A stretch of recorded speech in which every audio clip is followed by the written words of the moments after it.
sahabat-sahabat jemaah pejuang subuh dimanapun berada. Alhamdulillah sudah bergabung di antara kita.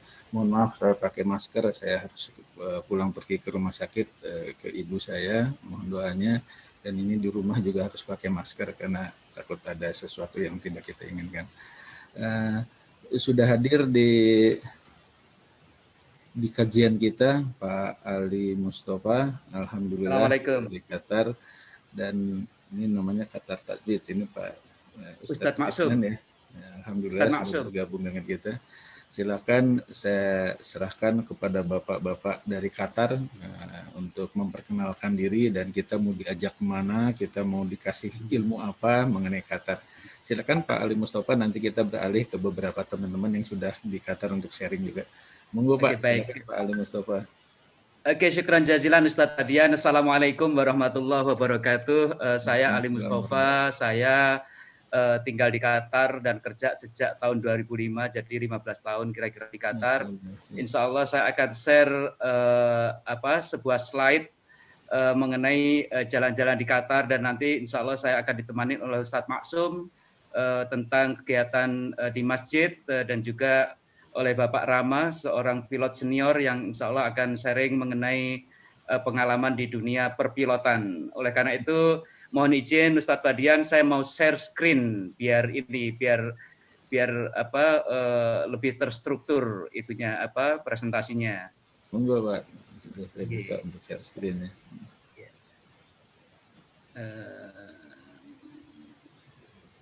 Saya kok tidak melihat untuk share screen di sebelah mana ini ya, share screen ini ya. Yang ada hijau di bawah itu. Hijau di bawah. Oh ya, betul Tat. Betul. Ya siap Tat. Oke. Kemudian multiple partisipan ini ya Tat ya. Ya, monggo sudah bisa. Oke.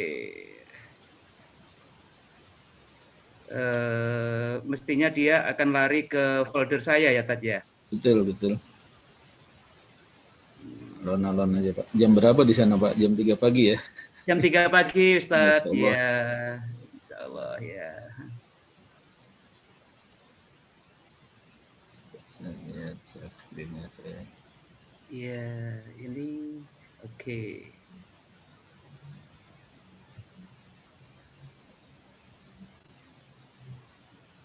Saya mohon maaf, apakah screen saya sudah tershare kan atau belum ya ini ya? Belum ya Tat ya. Oke. Advance untuk menjemput filenya ini kok nggak ada itunya ya? Bapak buka dulu di komputer Bapak. Atau mau dibantu dari kami Pak? Mau dibantu dari kami? Boleh, saya sudah buka di komputer saya Pak. Atau Pak Agung mungkin kita juga punya yang dikirim Bapak. Oh, tapi itu yang itu PDF itu Pak. Nanti Bapak bisa juga. PDF-nya bisa per halaman Pak Agung. Yang di PowerPoint sudah enak sebenarnya. Oh gitu. Iya, sudah ada ininya Pak. Sudah ada PDF deh. Iya. Boleh. Cuma karena besar, jadi saya coba lagi ya Pak ya. Oke. Coba kalau harus saya rubah ke one participant can share at a time atau gimana? Boleh juga Pak, coba Bapak jadi co-host juga. Sebenarnya sama aja.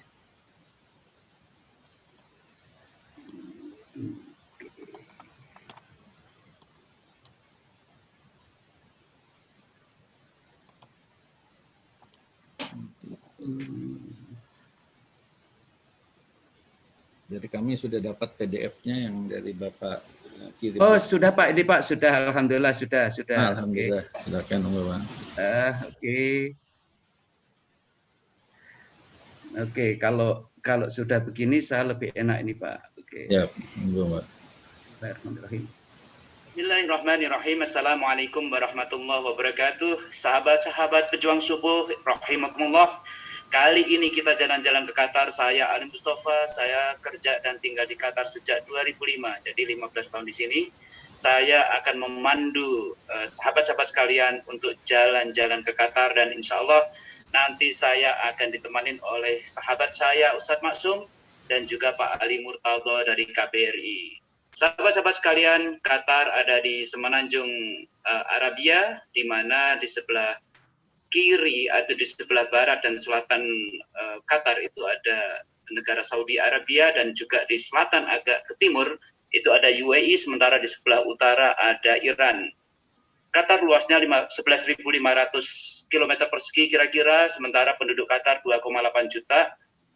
17.000 sampai 20.000 diantaranya adalah masyarakat Indonesia yang ada di Qatar.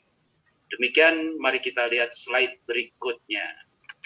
Bismillahirrahmanirrahim. Assalamualaikum warahmatullahi wabarakatuh. Sahabat pejuang subur, rahimakumullah, ini adalah Emiri Diwan Qatar. Emiri Diwan ini adalah pusat pemerintahnya Qatar. Letaknya di Jalan Kornis atau Jalan Pantai, sehingga Emiri Diwan ini menghadap ke arah pantai. Kita bisa melihat hijaunya rumput, kita bisa melihat rapihnya pagar dan sebagainya. Tak ubahnya seperti di Indonesia, namun bedanya rumput di sini biasanya secara teratur setiap hari itu disiram. Sementara di Indonesia mungkin bisa tumbuh tanpa harus kita siram. Sahabat sekalian, ini adalah gedung KBRI di mana Pak Dubes RI di Qatar, Pak Ridwan Hasan, dan seluruh staf KBRI Doha bertugas, termasuk Pak Ali Murtaldo. Gedung ini sebenarnya merupakan kantor barunya KBRI Doha di Qatar, karena di sini KBRI sempat berkantor di Salata Jadid, mungkin belasan tahun di sana.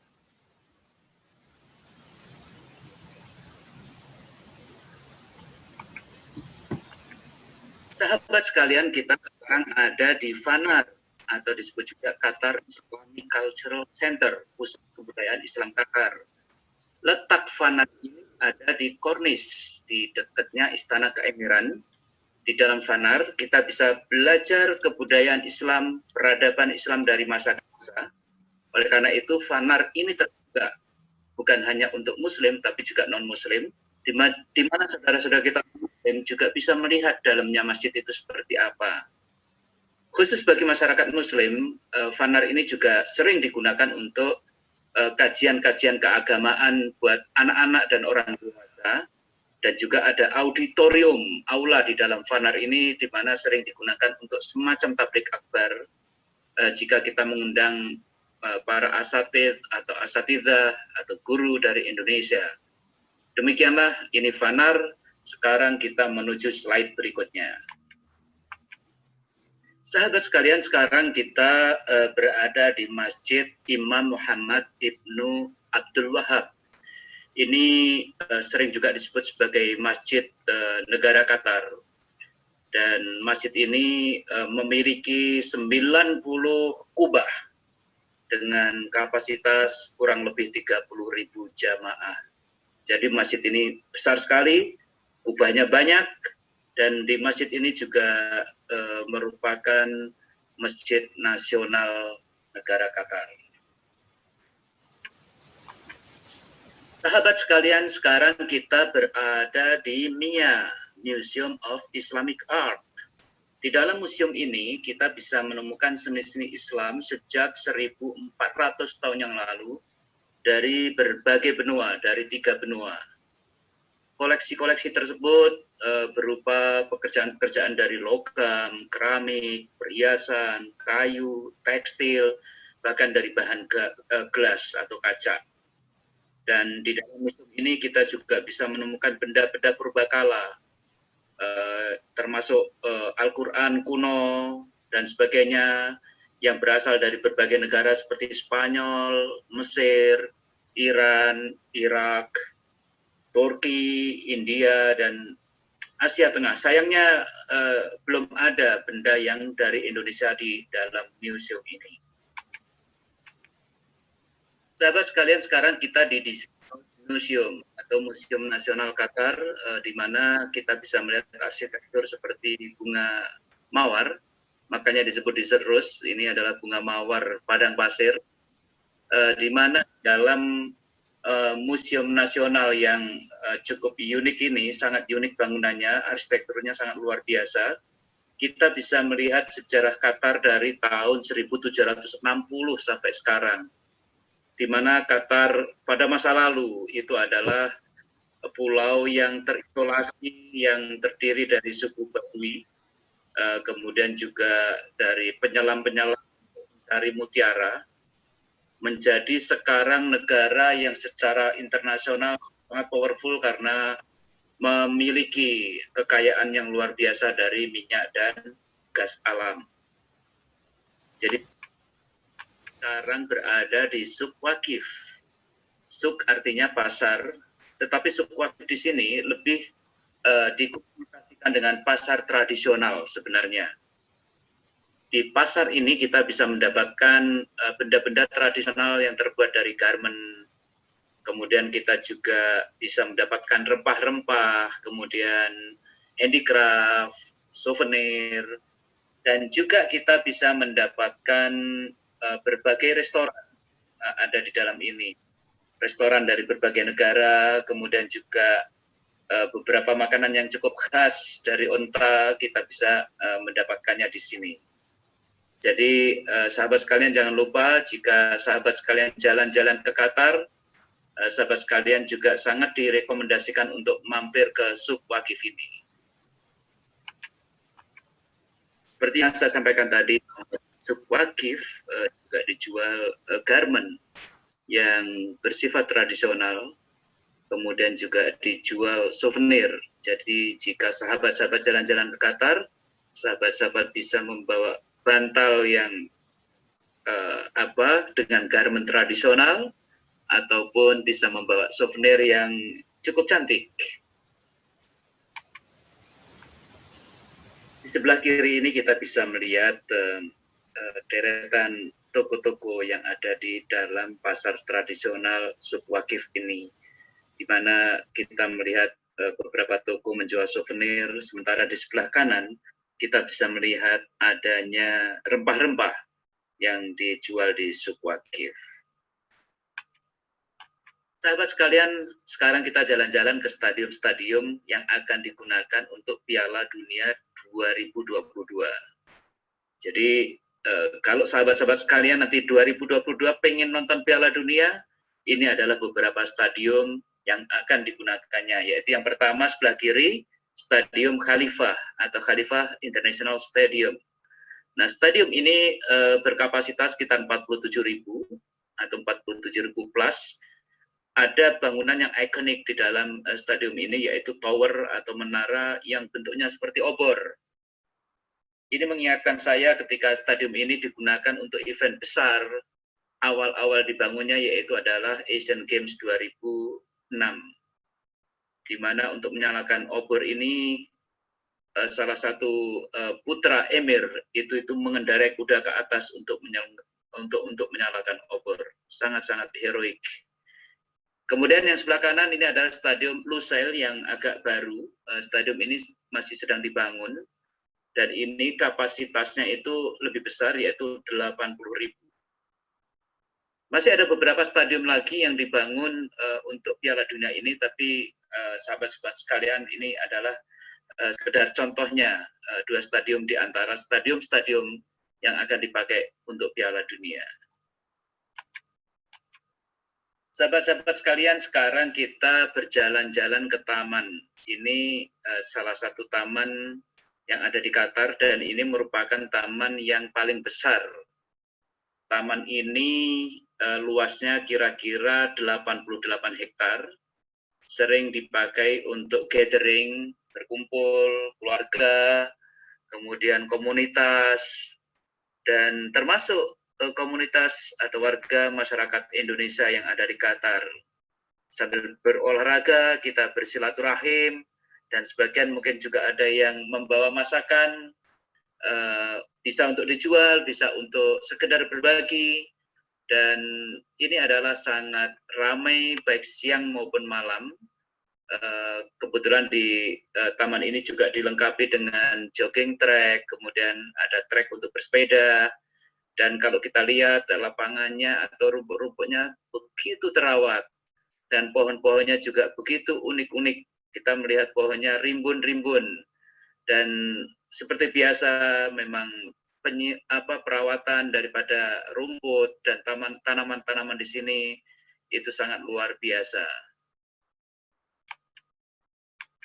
Sahabat pejuang subuh yang dimuliakan Allah, di Qatar terdapat beberapa kota, yaitu Doha, ibu kotanya, kemudian Duhan, kita kira-kira 100 kilo dari Doha, kemudian Al-Khor sekitar 45 kilo dari Doha, Wakrah Said itu agak jauh, mungkin sekitar 35 kilo dari Doha, sementara Wakrah itu sebenarnya sudah cukup dekat, tengah-tengah mungkin cuma 15 kilo dari Doha. Kemudian masyarakat kita tersebar juga di berbagai kota itu. Dan di setiap wilayah masyarakat kita itu sangat aktif di dalam melaksanakan kegiatan-kegiatan keagamaan. Mulai dari anak-anak, biasanya sekolah atau ngaji di akhir pekan. Selain juga ada yang mengundang asatidz atau ustadz ke rumah-rumah. Kemudian untuk bapak-bapaknya dan ibu-ibunya juga ada pengajian keluarga, ada yang 2 minggu sekali atau mungkin sebulan sekali. Kemudian khusus ibu-ibu juga ada lagi pengajian-pengajian di antara ibu-ibu saja sambil menunggu suaminya pulang dari kantor atau dari tempat bekerja. Jadi begitu, bahasan-bahasan di pengajian-pengajian atau kajian-kajian di rumah-rumah juga bervariasi, ada yang ngaji kitab, kemudian ada yang ngaji tematik dan sebagainya. Jadi menarik sekali, baik kegiatan yang bersifat keagamaan maupun kegiatan yang bersifat non keagamaan itu sangat aktif dilakukan oleh masyarakat kita di Qatar. Sahabat pejuang subuh, selain kegiatan keagamaan atau pendidikan, masyarakat kita di Qatar itu juga rajin menjaga kesehatan fisik dengan cara berolahraga, diantaranya adalah tenis. Tetapi di sini juga kegiatan olahraga itu banyak sekali cabangnya. Ada sepak bola, bersepeda, diving, kemudian lari atau jogging, dan sangat banyak sekali. Waktu dulu juga ada bowling dan macam-macam. Jadi kegiatan masyarakat kita atau masyarakat muslim kita di Qatar itu sangat banyak. Di sisi lain kita juga masyarakat kita itu sangat aktif memberikan support, dukungan kepada tim-tim olahraga kita dari tanah air yang berlaga di Qatar. Seperti di gambar, ini adalah ketika kita menonton kejuaraan dunia voli pantai, dan alhamdulillah Indonesia ketika itu juara 2 mungkin kalau nggak salah. Sangat membanggakan. Masyarakat kita sangat senang melambaikan bendera merah putih, memberikan dukungan kepada tim Indonesia.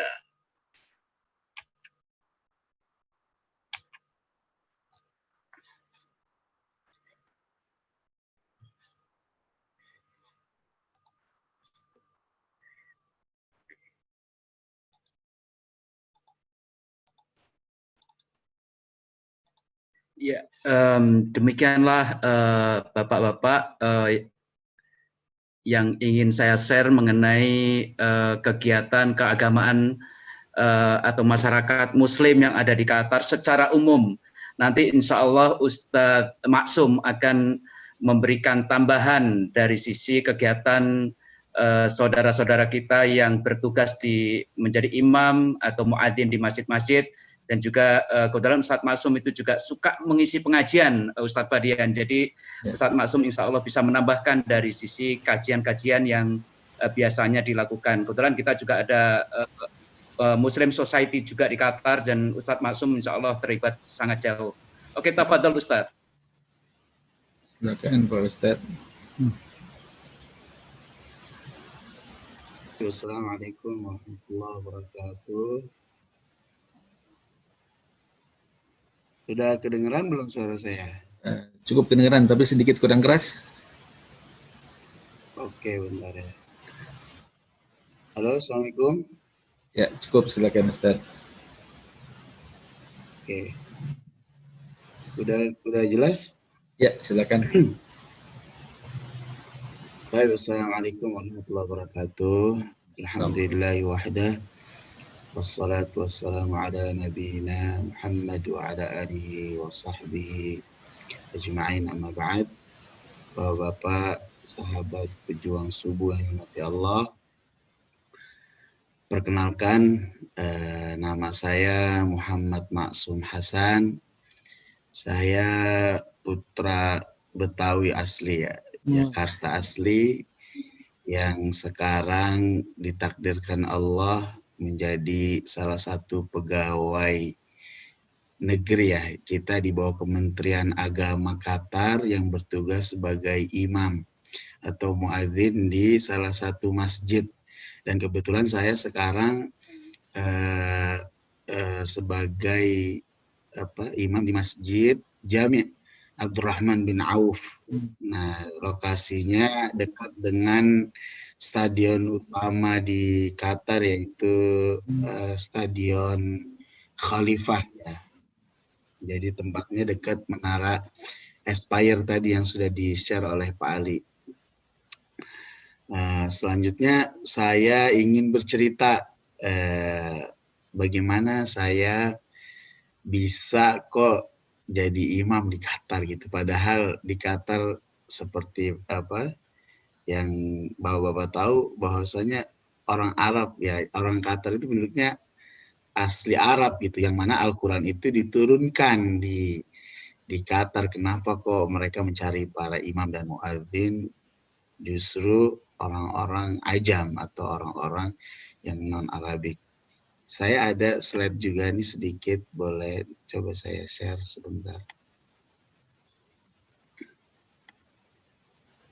Oke, sebentar.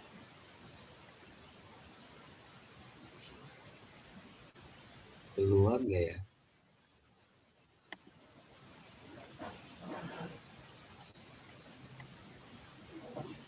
Belum terlihat, baru Ya. filenya.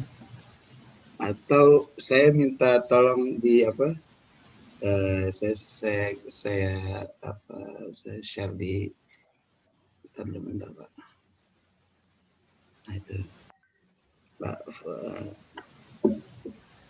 mungkin ada yang bisa ada yang bisa menampilkan. Tadi sebentar ya.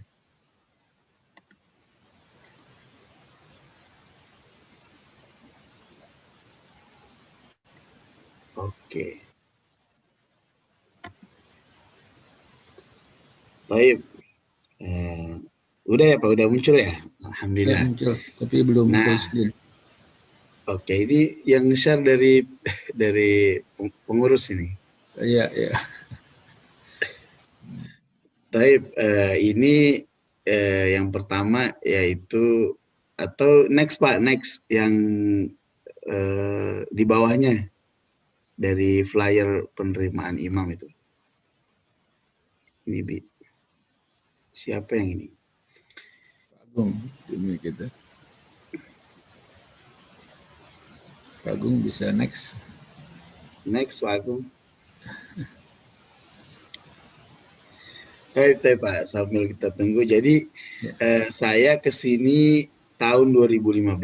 Saya ketika itu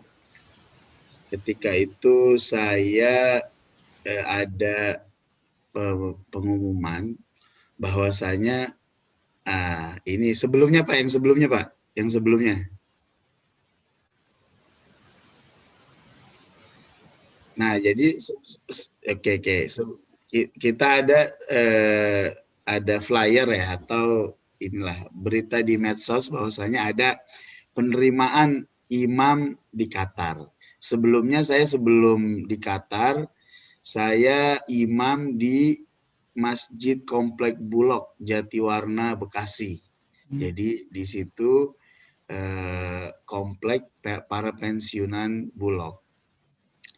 Nah, ketika saya mendapatkan info tentang penerimaan imam di Qatar, saya ikut. Nah, ini flyernya pada tahun 2012, Masya Allah.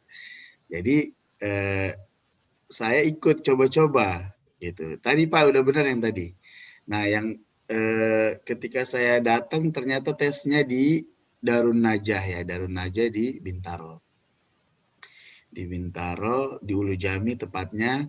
Saya datang ke sana, ternyata Masya Allah yang ikut tes itu pada saat itu ada sekitar 500-an lebih yang datang dari berbagai penjuru dari Indonesia.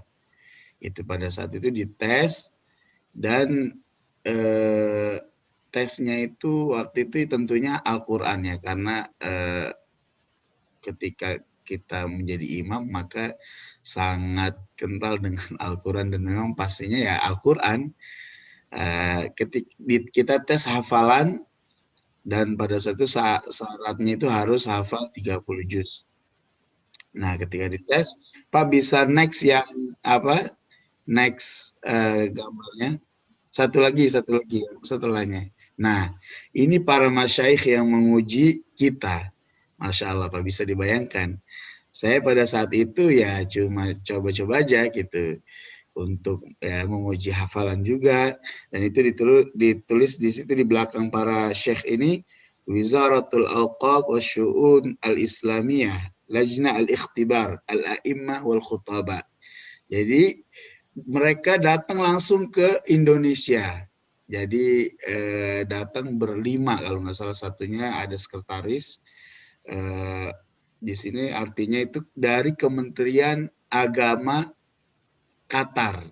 Lajnah Al-Ikhtibar yaitu para pengurus atau juri lah, juri penilai ujian imam-imam di Qatar dan para khatib. Nah, ini ada 4, dan beliau salah satunya di sebelah kiri namanya Dr. Abdullah Ni'mah, itu beliau imam dan khatib di Masjid Dauli yang tadi sudah di-share. Masjid Dauli itu kalau di Indonesia Masjid Istiqlal lah. Masjid Istiqlalnya Qatar. Nah, itu. Nah, tadi share yang sebelumnya, Pak, yang sebelumnya. Nah inilah ketika dari 500 orang yang dites, cuma ada berapa nih? 21. Sebenarnya awalnya ada 23, tapi yang 2 dia nggak mau berangkat. Nah, dari 21 yang dites ini, ada 2. Yang pertama satu nggak jadi berangkat juga karena ada sebab, ada lain hal, mungkin ada apa saya nggak tahu, yang jelas ada satu yang nggak berangkat. Terus kita akhirnya 20 orang berangkat dari Indonesia berangkat, sampai di sini ada 1 orang juga yang dipulangkan. Kenapa? Karena medical check up dia nggak lulus gitu, mungkin ada penyakit yang menular atau apa, sehingga sekarang periode saya itu tinggal 20. Ini tinggal 19, dari 20 tinggal 19. Dan total imam yang ada di Qatar orang Indonesia itu ada sekitar 60 sampai 70. Dari saya ini periode terakhir. Jadi awal periode itu tahun 2000, 2003, 2006, 2007, dan saya 2015. Jadi ada 5 periode para imam dan muadzin Indonesia yang ada di Qatar. Next, Pak. Lagi. Nah, ini ialah kantor para imam dan muadzin. Jadi kalau namanya di sini Qismul Irsyad Ad-Dini. Jadi di sini tuh imam dan muadzin kalau ada misalkan kita mau minta rumah atau keperluan tentang inilah, muadzin dan para imam gitu. Silakan, Pak, next. Nah, ini saya juga kaget sebelumnya, Pak, karena sebenarnya saya tuh juga awalnya ragu-ragu mau berangkat ke Qatar. Karena teman saya yang 2 sebelumnya dia sudah bilang ke saya, ngapain berangkat di Qatar, nggak usah, living cost-nya tinggi katanya. Saya tadinya udah ragu, saya mau berangkat nggak ya? Akhirnya saya istikharah dan saya putuskan berangkat. Saya pikir coba-coba gitu. Karena kalau seandainya nggak enak kan saya bisa balik lagi gitu. Ternyata sampai di sini Masya Allah saya juga kaget. Itu nggak ada pemberitahuan di awal. Ternyata nah ini tepatnya pada tanggal 22 bulan 12 2015 kita langsung keluar SK. Jadi ini SK Pak kayak seakan-akan saya pegawai negeri lah. Pegawai negeri tapi di bawah Qatar gitu, bukan pegawai negeri Indonesia. Nah ini di sini ditulis apa nih?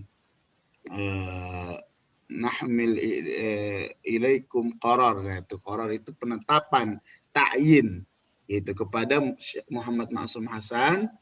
Nah ini sebagai apa? Raqam wazifah. Raqam wazifah itu nomor kepegawaian saya, nomor 6940, musammal wazifah, nama kepegawaian yaitu Imam Masjid Furud. Nah itu terus nah itulah tarikhnya itu maksudnya tarikh mubasyarah itu masuk saya di Qatar itu tanggal 29 bulan Oktober tahun 2015. Itu Pak. Next Pak, silakan. Nah, ini ialah masjid saya yang sekarang, atau sebelumnya Pak, yang sebelumnya Pak, sebelumnya. Enggak, setelahnya, maaf, setelahnya. Oke. Nah, ini masjid pertama saya di Qatar. Jadi namanya masjid, di sini ada masjid yang ada namanya, ada yang enggak. Jadi di sini cuma nomor. Ini masjid nomor 1300. Al-Tumama ini nama distriknya. Gitu. Jadi di sini saya ketika pertama kali dapat masjid di sini. Kenapa? Karena di sini nggak ada rumah untuk keluarga. Jadi saya cuma dikasih rumah cukup untuk bujangan lah gitu ya, untuk sendiri. Jadi ketika kita datang di sini kita belum bisa bawa keluarga sampai ada lajnah, rapat dari para pejabat di Auqaf untuk menentukan kapan kita bisa bawa keluarga. Nah ini masjid pertama saya, Masya Allah banyak kenangan di sini, suka duka pada tahun pertama dan kedua saya di sini. Tapi Pak yang sebelumnya Pak, nah ini masjid saya yang sekarang, namanya Masjid Jami' Abdurrahman bin Auf. Nah ini di sini kita ada rumahnya, tadi bedanya itu aja.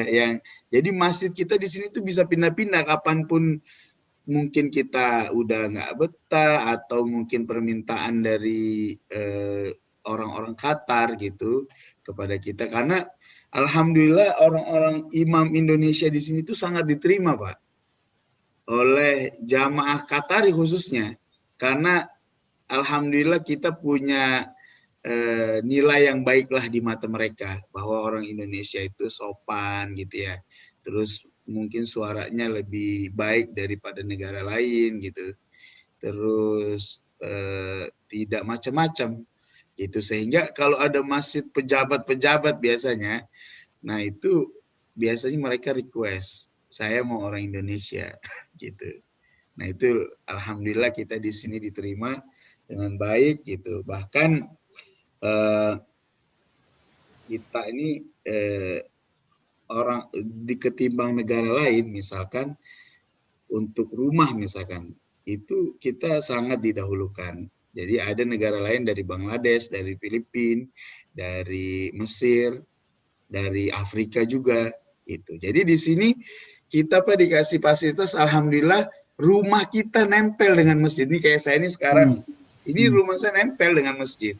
Jadi itu ini mungkin bisa jadi contoh juga nih untuk mungkin ada para ketua DKM masjid-masjid di Indonesia. Jadi imam itu atau muazzin sebaiknya dikasih rumah di sebelah, di dekat masjid. Kenapa? Biar nggak ada alasan Pak. Saya kalau telat nih langsung digedor-gedor sama jamaah. Misalkan subuh nih kesiangan kan, langsung saya digedor-gedor. Jadi nggak ada alasan gitu. Jadi kalau jauh kan bisa aja, aduh saya jauh ketiduran gitu. Jadi kalau dekat nggak ada alasan, subuh dia nggak keluar, malu. Masa seperti rumah Rasulullah di Nabawi ya. Nah gitu luar Pak. biasa. Jadi saya ini di sini ada dua. Jadi setiap masjid ini ada dua rumah imam. Itu imam yang satunya ini imam A ya, saya imam B.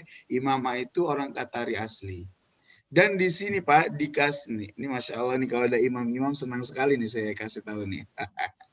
Jadi di sini rumah itu dikasih sesuai dengan anggota keluarga. Jadi kalau anggota keluarga ada 3, maka rumahnya semakin besar. Makanya saya di sini para imam anaknya banyak-banyak Pak, karena pengen rumahnya besar. Jadi kalau pengen rumahnya besar, anaknya harus banyak gitu. Kalau kayak saya nih, anak saya baru 2, jadi saya dikasih rumah, kamarnya 2 gitu. Nanti kalau nambah lagi, saya akan dipindah ke masjid yang rumahnya lebih besar.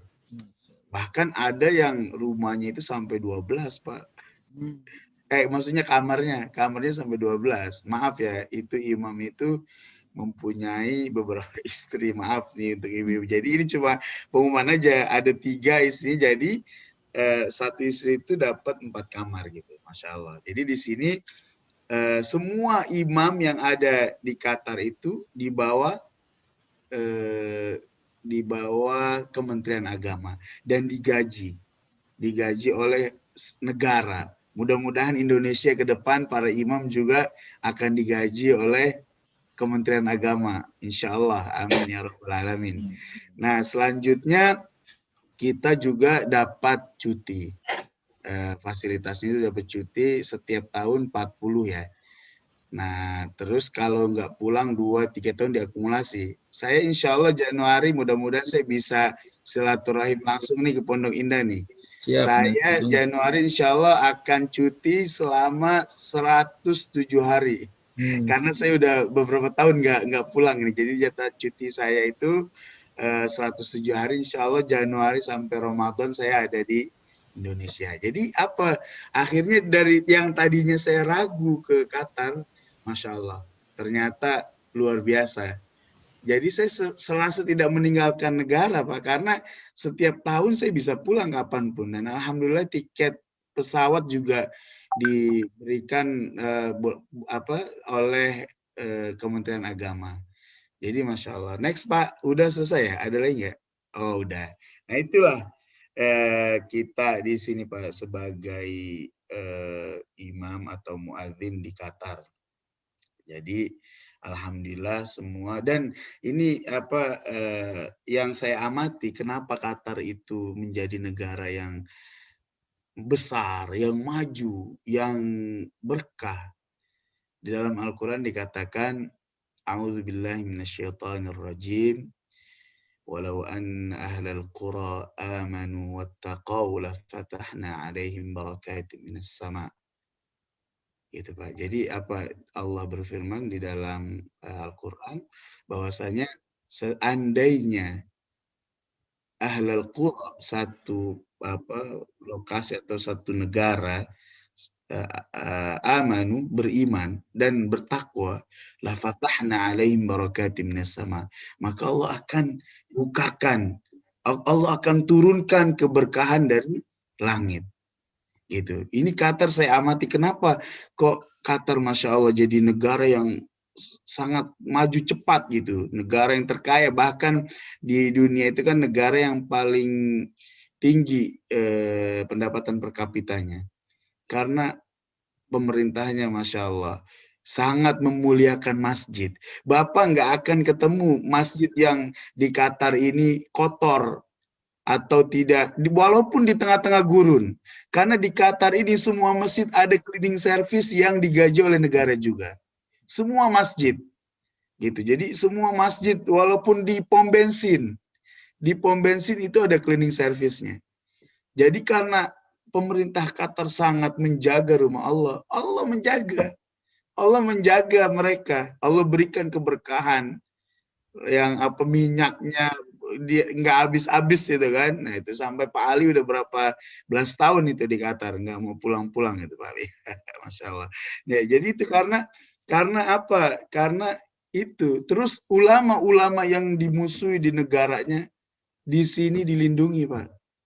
Misalkan contohnya mungkin udah ma'ruf ya, Syekh Yusuf Al-Qardawi.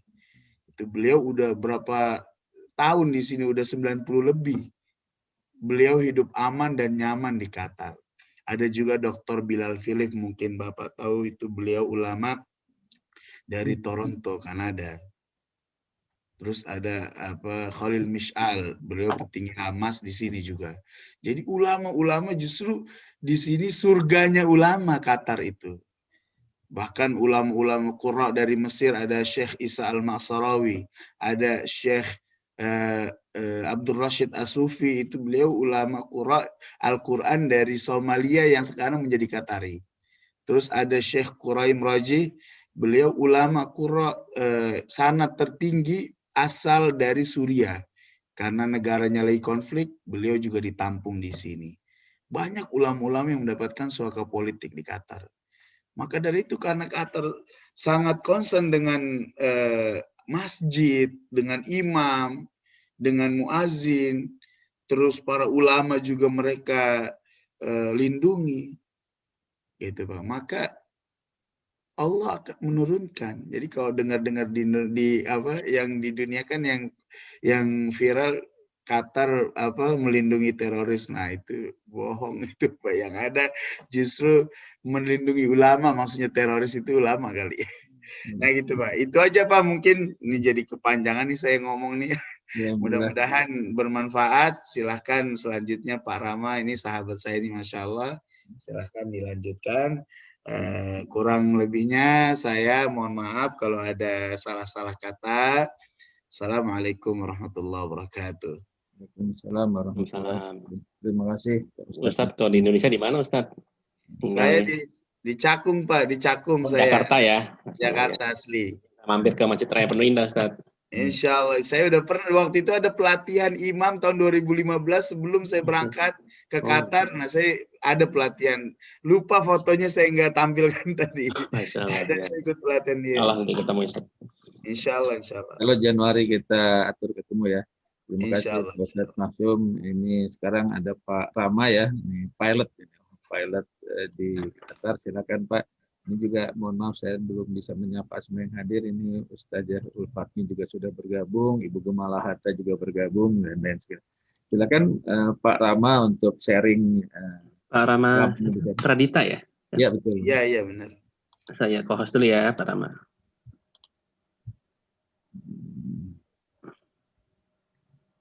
Masih mute kayaknya Pak Rama. Assalamualaikum warahmatullahi wabarakatuh. Waalaikumsalam. Apakah bisa terdengar Bapak-Bapak? Bisa terdengar. Terlihat jenggot jelas ya. Baik, terima kasih. Ya, assalamualaikum warahmatullahi wabarakatuh. Selamat pagi untuk bapak-bapak, ada ibu-ibu juga, pejuang subuh Masjid Raya Pondok Indah yang dimuliakan.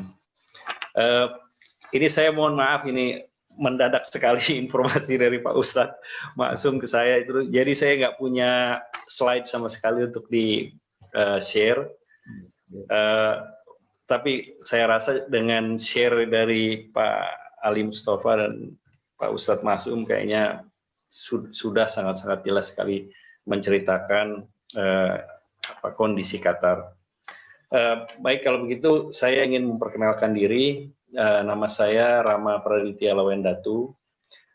Saya saat ini bekerja sebagai pilot di negara Qatar.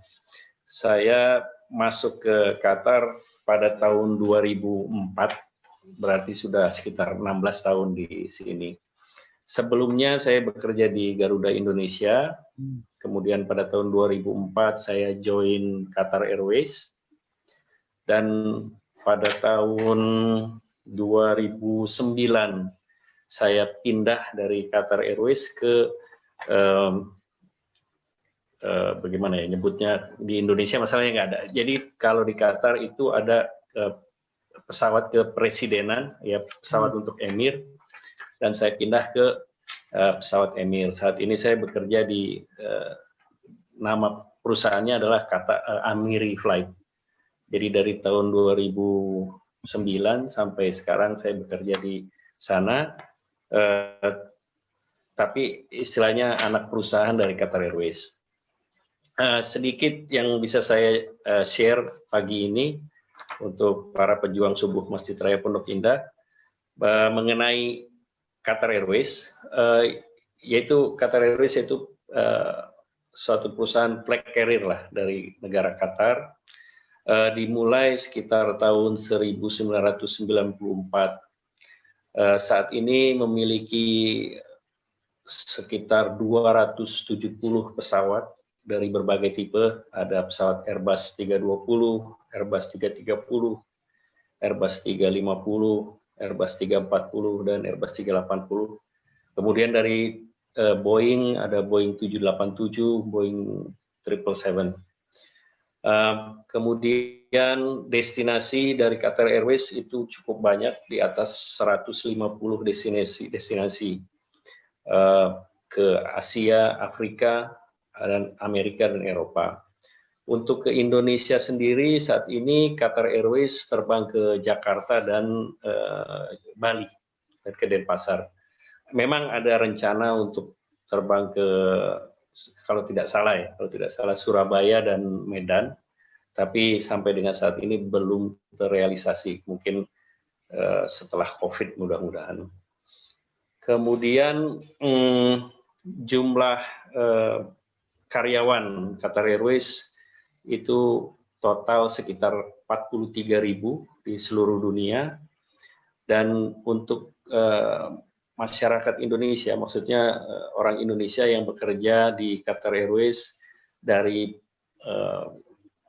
karir sebagai pilot itu berkisar sekitar 30 orang.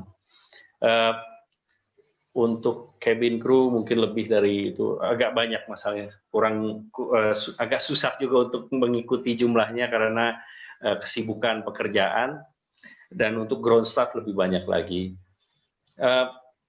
Bekerja di Qatar Airways cukup menantang karena lokasi dari negara Qatar itu sendiri. Negara Qatar itu kan di Middle East ya, jadi benar-benar merupakan satu hub transit dari Asia ke Eropa atau dari Asia mau ke Amerika, sehingga Qatar Airways itu ya 24 jam lah apa istilahnya take off landing.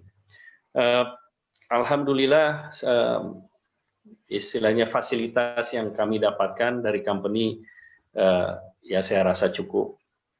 Hanya saja karena pandemi COVID-19 ini memang banyak sekali pengurangan karyawan. Ada beberapa rekan-rekan masyarakat dari Indonesia yang juga terkena pengurangan pegawai dari Qatar Airways. Mudah-mudahan dengan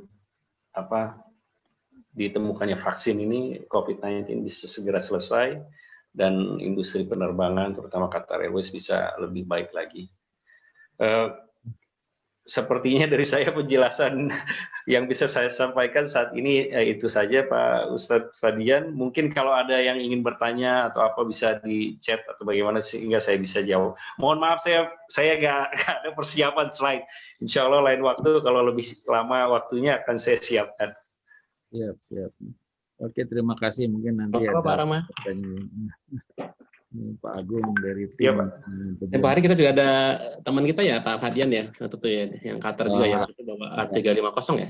Ya, Pak Karim juga. Iya. Ya, beliau juga. Betul, Pak Karim ya. Iya. Pak Rama bawa Boeing atau bawa Airbus, Pak? Saya bawa Airbus tipe 330, Pak, Airbus 330. Kemudian Pak Karim, ya saya sering jumpa dengan beliau. Kegiatan kami di Qatar olahraga, kalau saya sama Pak Karim kadang-kadang suka naik sepeda bareng, Pak. Ada Pak Harlan juga, Pak Harlan PN Gas baru kembali dari Indonesia, dia pesepeda juga itu. Betul Pak Harlan, betul. Iya. Allah. Ya, nanti kita mungkin tanya-tanya ya di sini. Ini ya, Pak Asril udah resen ya, Pak Asril senior dari Masjid Raya Pondok Indah. Silakan Pak Asril, sudah kami unmute untuk resen. Untuk teman-teman yang akan bertanya silakan, Bu Ustazah juga silakan. Silakan Pak. Terima kasih banyak. Assalamualaikum warahmatullahi wabarakatuh. Waalaikumsalam warahmatullahi wabarakatuh. Assalamualaikum Pak Rama. Waalaikumsalam. Assalamualaikum Pak Rama. Iya. Saya Asril Pak dari Video. Assalamualaikum Pak Asril. Ya, saya ingin tanya. Alhamdulillah belum Bapak tidak ke Qatar Airways. sebelumnya kerja di Garuda Indonesia. Betul, Saya Pak. tanya, benar perbedaan manajemen antara Garuda Indonesia dengan Qatar lain. Terima kasih atas Bapak. Assalamualaikum warahmatullahi wabarakatuh. Ya, terima kasih Pak Asril. Mohon maaf suaranya terputus-putus. Mungkin ada yang bisa menjelaskan ke saya apa yang tadi Pak Asril tanyakan. Perbedaan manajemen di Garuda dengan di Qatar ketika Bapak dari Garuda dan kemudian ke Qatar mungkin apa aja perbedaan dari polisi dari Oke. Baik. Ya, terima kasih Pak Asril. Mohon maaf sebelumnya saya boleh bertanya apakah Pak Asril bertugas di Garuda bertugas di Garuda atau tidak? Pak Asril warga tidak Pak. Tidak di Garuda. Oke. Baik. Ya, baik. Ya. Takut dicari orang ya, Garuda. Pak, jadi ya kenapa saya bertanya seperti itu karena maksudnya saya ingin menjelaskan maksudnya sampai mana gitu ya. Nah, memang paling besar perbedaan antara Garuda Indonesia dengan Qatar Airways saat ini, Pak. Ini menurut pendapat saya secara pribadi, bisa jadi saya salah. Qatar Airways saat ini sangat diperlukan oleh Qatar untuk memperkenalkan negaranya kepada dunia, sehingga mungkin budget dari pemerintah juga cukup besar. Mungkin pada saat tahun 1980-an mungkin ya Pak ya, saya masih kecil, itu juga terjadi pada Garuda Indonesia. Jadi pada saat ini Qatar Airways itu benar-benar mendapatkan support 100% dari pemerintah Qatar. Kemudian itu pertama. Yang kedua, pada saat saya bekerja di Garuda, saya melihat teknologi itu juga masih belum seperti saat ini, sehingga operational cost-nya itu Garuda Indonesia jauh lebih besar daripada Qatar Airways saat ini. Saat ini Qatar Airways berusaha untuk mengikuti teknologi yang ada, sehingga contohnya lah Pak ya, dari Departemen Operasi, misalnya pengurangan dari kertas, kita menggunakan tablet untuk flight plan dan sebagainya.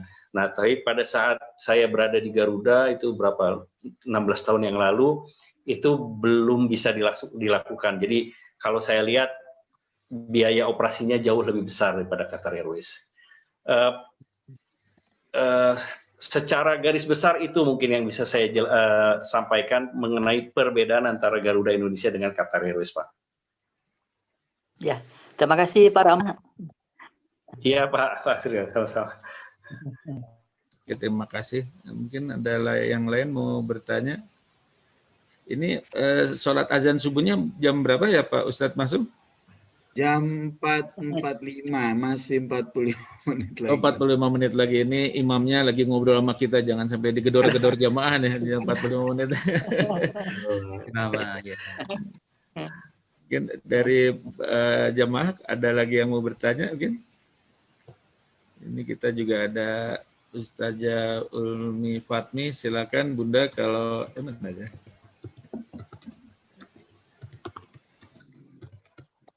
Bertanya atau yang lain mau ada pertanyaan?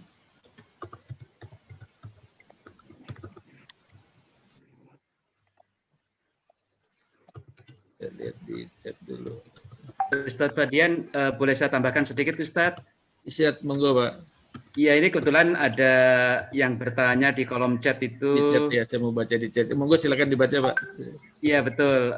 Pertanyaannya itu apakah di Sukwakif tadi yang saya share itu ada restoran Indonesia, itu pertama. Ya. Nah, saya sampaikan bahwa di Sukwakif itu belum ada restoran Indonesia, tetapi di Qatar ini ada beberapa restoran Indonesia. Jadi ada bakso juga ada, cuanki ada.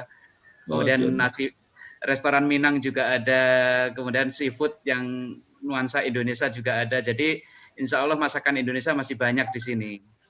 Balik. Kalau suku wakif wakrah udah ada, Pak. Suku wakif wakrah, iya, suku wakif wakrah ada ya. Tadi yang saya share suku wakif Doha itu, Tat. Gitu ya. Ya. Siap. Ya betul Pak itu. Ustadz, Poin yang bagus itu, suku wakif itu ada 2, di Doha dan di Wakrah. Yang di Wakrah ada restoran Indonesia, betul ya. Pak Fadian izin menjawab juga saya pertanyaan, ada beberapa. Silakan, kalau boleh. Silakan Pak. Ya. Pak Rawa. Ya, terima kasih. Ini ada pertanyaan di grup chat dari Pak Winan atau Bu Winan. Kemudian bertanya, apakah ada perbedaan prinsip pada budaya kerja di Garuda dengan Qatar Airways? Terima kasih. Kemudian, apakah ada kesulitan dalam menyesuaikan kehidupan budaya di Indonesia dengan di Qatar? Dan pertanyaan mengenai ini ya, IT. Untuk menjawab beberapa pertanyaan ini, iya, memang ada perbedaan prinsip di budaya kerja di Garuda Indonesia dengan Qatar Airways.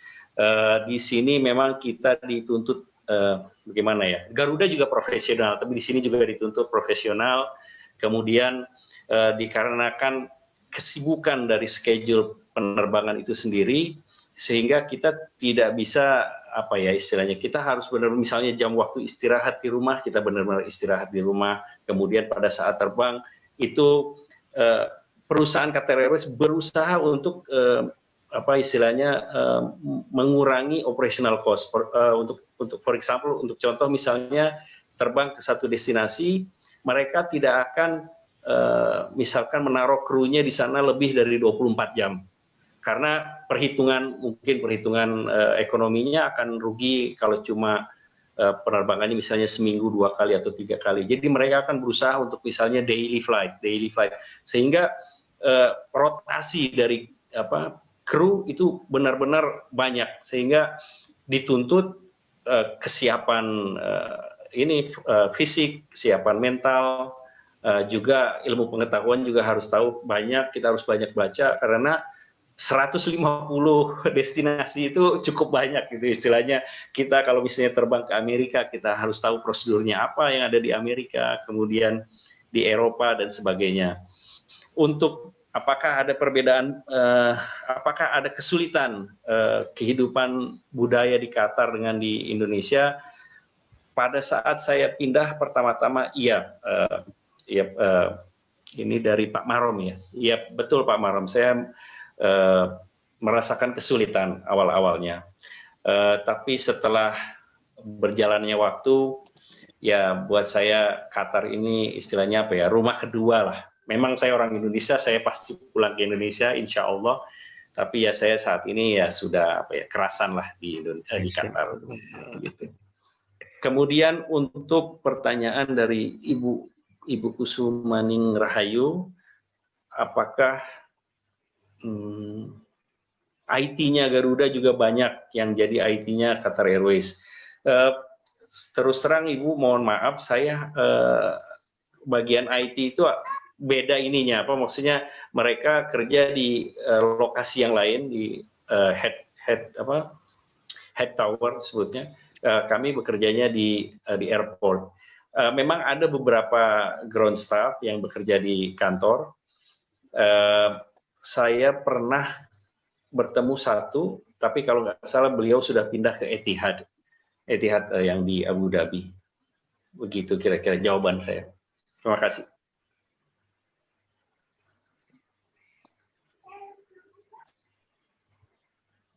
Saya kembalikan ke Pak Fadian.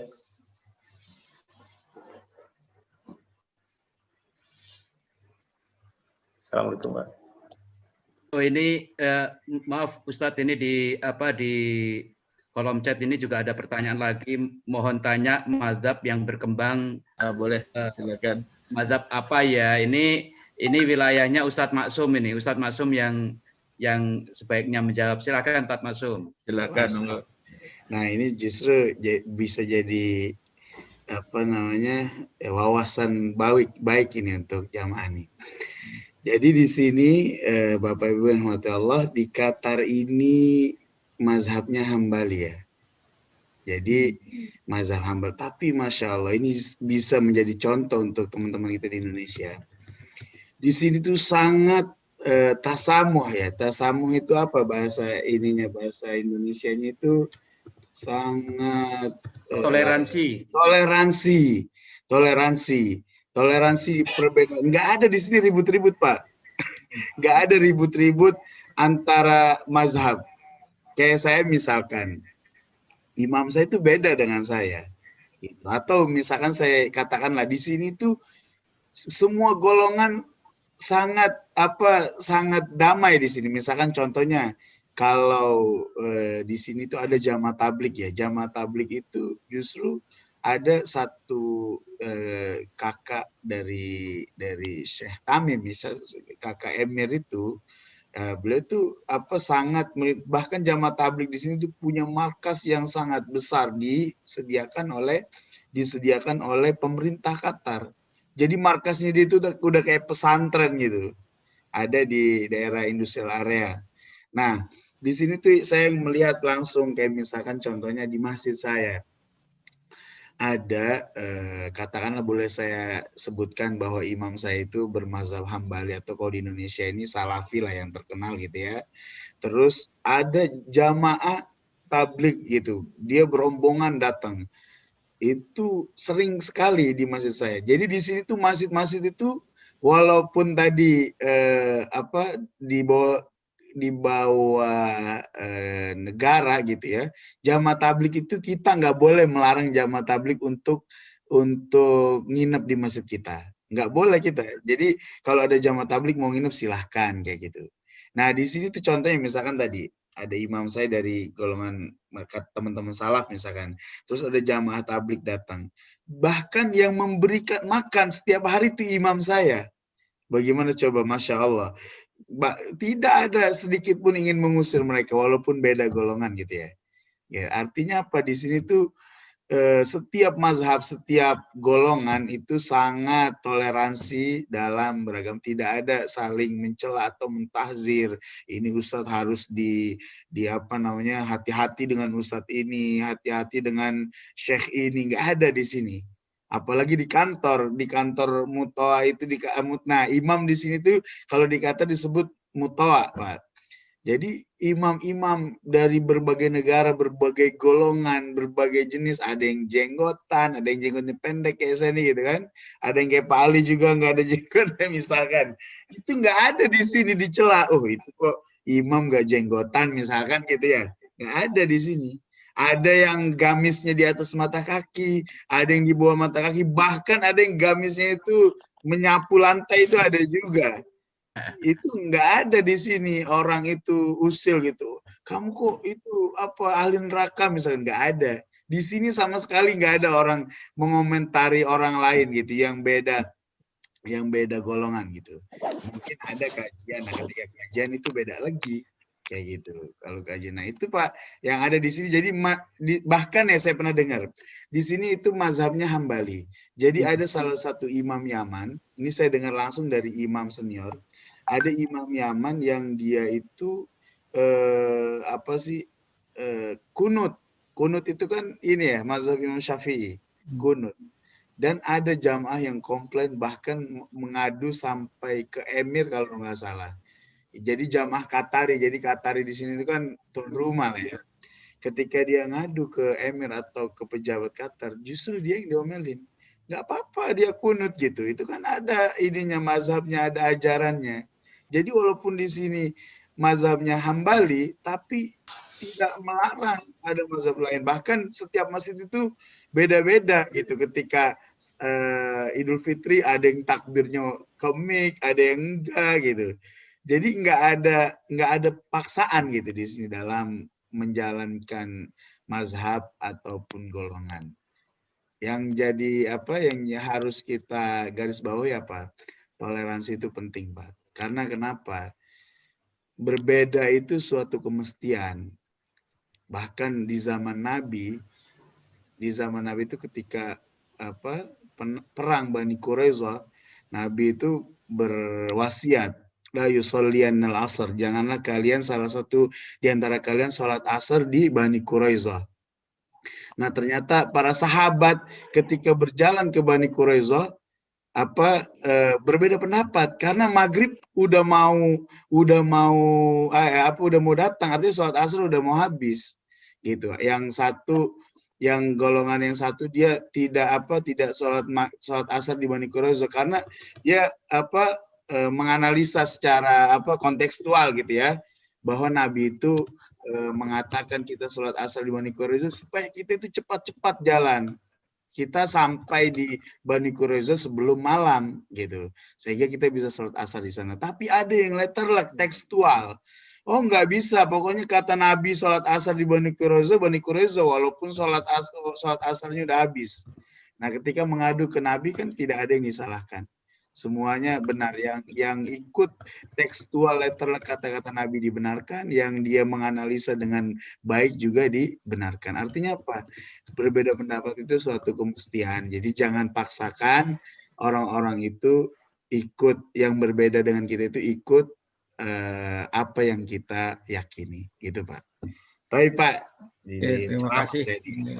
Ini juga sudah hadir di sini tengah-tengah kita Pak Ali Murtado ya, di Qatar juga. Pak Ali, selamat hadir. Silakan Pak, sudah saya unmute. Nanti sebelum ada pertanyaan dari Terima chat. kasih. Silakan Pak Ali. Terima kasih Pak Fadian, Ustadz Fadian.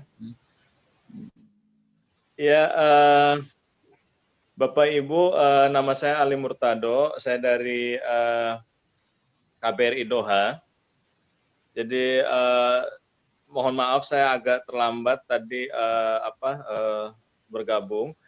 Tapi sekilas tadi saya sempat menyimak penjelasan dari Pak Ali Mustafa, kemudian dari Ustadz Maksum, kemudian dari ada Pak pilot tadi ya. Pak siapa Pak? Pak Rama. Ya, Pak Rama. Pak Rama, ya Pak Rama. Ya Pak Rama. Terima kasih semuanya. Jadi memang ada beberapa hal yang mungkin bisa kita petik sebagai pelajaran ya dari Qatar ini. Selain dari soal toleransi tadi oleh Ustadz Maksum, itu juga banyak bagaimana mereka mengelola sumber daya alam, kemudian mengelola pendidikan. Saya tidak tahu masalah pendidikan sudah pernah dibahas atau belum di di sesi-sesi awal tadi. Tapi dapat saya share misalkan di pendidikan di sini, pemerintah Qatar nampaknya negara yang pertama-tama sadar bahwa mengandalkan sumber daya alam saja itu tidak akan pernah cukup dan tidak akan pernah bertahan lama. Makanya kemudian mereka berinvestasi cukup banyak, sangat banyak di bidang pendidikan. Mereka misalkan Pak Ustadz Fadian membangun kompleks apa yang disebut dengan Education City. Di situ ada sekitar 9 universitas, 12 sekolah, dan beberapa lembaga riset itu dikumpulkan dalam satu kompleks. Dijadikan satu, kemudian dengan endowment fund atau dana wakaf yang nyaris tidak terbatas begitu ya.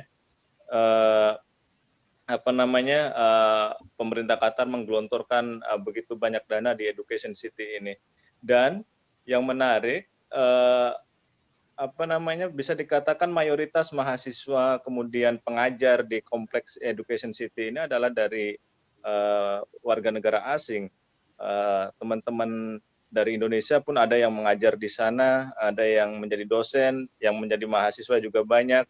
Nah, jadi mungkin toleransi yang tadi disebut oleh Ustadz Maksum itu juga bisa berakar atau berawal dari kultur masyarakat Qatar yang memang beragam. Sukar misalkan menemukan di Qatar ini ada 10 orang yang berkumpul, ke 10-10-nya orang Qatar. Atau pasti ada orang asing di dalamnya. Jadi saking mereka sudah seperti melting pot gitu ya, semakin cair, kemudian mereka terbiasa hidup berdampingan dengan suku bangsa yang lain. Jadi dari situ kemudian rasa tasamuhnya atau toleransinya itu merembes ke bidang-bidang lain. Nah, KBRI Doha sendiri, Ustadz Fadian, kita coba engage semua kelompok masyarakat di sini. Kelompok masyarakat Indonesia di Qatar itu salah satu yang terbanyak ya di dunia. Kelompoknya ya, bukan jumlah WNI-nya. Kelompok masyarakat di sini itu dalam catatan kami ada sekitar 62 kelompok masyarakat, dan masing-masing itu terbentuk karena kesamaan hobi, kesamaan suku gitu ya, kesamaan alma mater dan sebagainya. Jadi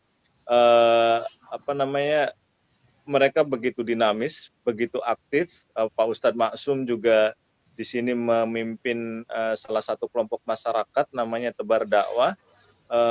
Kemudian Pak Ali Mustafa juga aktif di salah satu kelompok masyarakat. Pak Ali Mustafa bahkan mantan dari ketua Permika, mantan dari ketua Persatuan Masyarakat Indonesia di Qatar. Jadi begitu aktifnya masyarakat Indonesia di Qatar. Dan terakhir ketika tanggal 9 Desember yang lalu, Pak Duta Besar bertemu dengan Emir Qatar, Sheikh Tamim bin Hamad Al Thani. Emir Qatar pun mengapresiasi dan mengakui bahwa komunitas Indonesia itu adalah salah satu komunitas asing paling aktif dan paling dinamis di Qatar ini. Maka kemudian tidak heran ketika misalkan ada event-event atau perhelatan yang digelar oleh pemerintah Qatar, itu pemerintah Qatar tidak ragu-ragu untuk meminta komunitas Indonesia untuk tampil, entah itu untuk menampilkan seni budaya atau hal-hal yang lainnya, olahraga dan sebagainya. Jadi saya kira itu Pak Ustadz Fadian, banyak yang bisa kita share dari Qatar. Mungkin nanti Pak Ali Mustafa bisa menambahkan hal yang lain. Ya, baik Pak Ali Murtado, Ustadz Fadian, mohon izin saya tambahkan sedikit Ustadz, ini penting sekali menurut saya. Jadi penduduk Qatar itu, yang warga negara Qatar itu mungkin sekitar 350.000. Sementara jumlah penduduk Qatar itu sekitar 2,8 juta. Artinya 2.450.000-nya itu adalah pendatang. Jadi jumlah warga negara Qatar itu hanya berapa persennya itu, berarti kan kecil sekali. Dari situ itu membangun kesadaran warga negara Qatar itu mengatakan kepada siapapun pendatang bahwa kita bisa membangun Qatar ini karena ada bantuan dari bapak-bapak dan ibu-ibu yang hadir ke sini ini. Jadi mereka itu sudah menjadi sebuah mindset bahwa mereka itu bisa membangun karena adanya pendatang, adanya orang asing yang membantu membangun negara Qatar. Sehingga saya pernah di negara lain juga, Ustadz Fadian dan Bapak Ibu jamaah subuh. Di sini itu kita nggak merasa terancam oleh warga negara Qatar gitu. Mereka itu kalau di tempat pekerjaan, kebetulan saya bekerja di perminyakan, itu mereka itu sudah punya jalur sendiri, jalurnya jalur manajemen. Kalau di jalur teknikal kayak kita ini, insya Allah aman. Itu kita nggak bersaing dengan orang lokal, enggak. Jadi, dan orang lokal pun tidak melihat kita itu sebagai kompetitor. Jadi itulah yang membuat teman-teman saya dan yang lain-lainnya itu merasa nyaman gitu. Dan kalau boleh saya share, ini perusahaan pertama yang saya bisa bertahan 15 tahun lebih ini. Artinya emang karena kita nyaman di sini, alhamdulillah, jadi kita senang gitu. Termasuk itu tadi masalah tasamuh itu, imam masjid saya itu kemarin sholat Jumat itu ada bismillahnya di Fatihah itu juga didohirkan. Kadang-kadang disirkan, kadang-kadang didohirkan. Jadi kita nggak bisa mengatakan bahwa imam itu mazhabnya apa gitu, karena kadang-kadang dohir, kadang-kadang sir gitu. Jadi emang betul apa yang disampaikan Ustadz Maksum tadi, bahwa semangat toleransi, semangat tasamuh di Qatar itu Masya Allah luar biasa, bukan hanya di dalam peribadatan mahdoh, tetapi juga di dalam kehidupan bermasyarakat sehari-hari. Karena mereka menyadari bahwa mereka bisa bangun Qatar karena adanya pendatang. Kira-kira tambahan saya seperti itu, Ustaz. Ini juga masuk di kita, ini Pak Muhammad Effendi, ini belasan tahun di Qatar, mungkin bapak-bapak kenal ya, salam Pak Rama. Ini Pak Effendi sekarang alhamdulillah sudah kembali ke Indonesia dan diamanahi sebagai direksi di MRT ya. Pak Effendi ini sedang di jalan nih, kalau mau berkomentar dengan dengan teman-temannya silakan Pak Effendi. Assalamualaikum warahmatullahi wabarakatuh. Ini lulusan Qatar nih. Waalaikumsalam warahmatullahi wabarakatuh. Ya, maaf nih lagi nyetir, saya udah kenal banget nih. Ada supirnya Emir, Pak Rama, Pak Ali Mustafa. Assalamualaikum. Pak Ali itu waktu pernikah saya sekretarisnya. Tapi saya sudah pulang duluan nih Bapak-Bapak. Salam kenal Ustadz Maksum sama Pak Ali Murtado. Ya senang sekali nih Pak Ustadz Budi ini teman saya kuliah. Jadi beliau minta saya untuk bergabung di sini sebentar dan menyampaikan salam ya. Terima kasih banyak. Ya ini teman-teman Qatar nih, Pak Ustadz Budi memang teman-teman yang hebat. Saya masih merindukan suasana di Qatar karena saya di sana selama 12 tahun. Tetapi Allah memberikan saya jalan yang lain, saya harus pulang. Nah, giliran saya membangun negeri. Kalau Pak Ali masih membangun oil and gas sektor, di Qatar saya harus membangun negeri, ya saya syukurin. Kira-kira begitu Pak Ali, salam buat teman-teman di Qatar semua. Ustadz Budi, Waalaikumsalam. Saya tidak mau mengganggu acara di sini. Ya, waalaikumsalam warahmatullahi wabarakatuh. Pak Effendi, maaf Ustadz Fadian dan Bapak Ibu, Pak Effendi ini salah satu, tadi udah disampaikan saya ketua, beliau sekretaris, jadi kita dulu sama-sama mendirikan ZIS Qatar. Betul. Jadi ZIS Qatar itu zakat infak sodakoh. Jadi foundernya ZIS Qatar salah satunya Pak Effendi ini. Masya Allah. Masya Allah. Sekarang saya Pak ZIS Qatar. Oke, terima kasih. Ini teman-teman di sini kita nambah sahabat baru. Pak Effendi itu sekarang diamanahi sebagai salah satu direkturnya MRT. Jadi MRT, di balik MRT, kalau MRT macet, kabari dia aja. Terima kasih Pak Effendi. Selamat berolahraga, ini baru olahraga udah kembali ya. Silakan teman-teman kalau terima kasih, mohon pamit semuanya. Assalamualaikum warahmatullahi wabarakatuh. Salam sukses di Jakarta ya. Terima kasih. Ustadz Budi itu nama lain Pak Fadian ya, Pak Fadian ya. Oh. Pada bingung Ustadz Budi siapa? Itu Pak Fadian, nama lain dari Pak Fadian. Assalamualaikum Pak. Afwan, ini ada pertanyaan kayaknya penting juga ini untuk dijawab. Silakan di chat ya. Ustadz Muhammad senang sekali mendengarkan informasi tentang masjid atau rumah Allah gitu ya. Nah di sini ada dari Bu Yanti menanyakan, ingin tanyakan apakah benar Qatar ingin membantu untuk membiayai apabila ada yang ingin membangun masjid? Mohon penjelasannya. Nah ini mungkin banyak para ketua DKM ataupun orang-orang yang ingin membangun masjid. Benar sekali. Jadi Qatar itu banyak membantu membangunkan masjid. Bahkan ada salah satu pesantren yang mayoritas biayanya itu dari Qatar, namanya Ashifa ya di Subang. Atau masjid-masjid itu sebenarnya bisa, kalau bagi Bapak Ibu yang ingin membangun masjid, itu minta ke Qatar Charity. Itu tempatnya kalau di Indonesia itu di Condet, saya udah pernah datang di Condet. Jadi Qatar Charity silahkan, tapi seingat saya itu syaratnya itu tanahnya itu harus resmi wakaf gitu ya, bukan tanah pribadi. Tidak udah surat menyuratnya sudah selesai juga di perwakafan gitu ya. Yang selanjutnya tidak ada bangunan sama sekali. Nah itu jadi Qatar itu nanti setahu saya mekanismenya seperti ini. Ketika proposal Bapak atau Ibu masuk ke Qatar Charity, nanti Qatar Charity Indonesia akan mengirim ke Qatar Charity pusat di sini. Nanti Qatar Charity sini itu akan melelang ke para donatur Qatar gitu ya. Jadi ini ada masyru' atau ada permintaan masjid di Indonesia, tanahnya luasnya seberapa gitu, nanti biaya yang akan dihabiskan kira-kira berapa, nanti dilelang gitu. Jadi sebenarnya Qatar Charity itu kalau kita minta dia nggak ada rugi-ruginya, bahkan kalau nggak salah setiap masjid itu ada fee ke Qatar Charity berapa persen gitu untuk menggaji pegawai dan operasional Qatar Charity.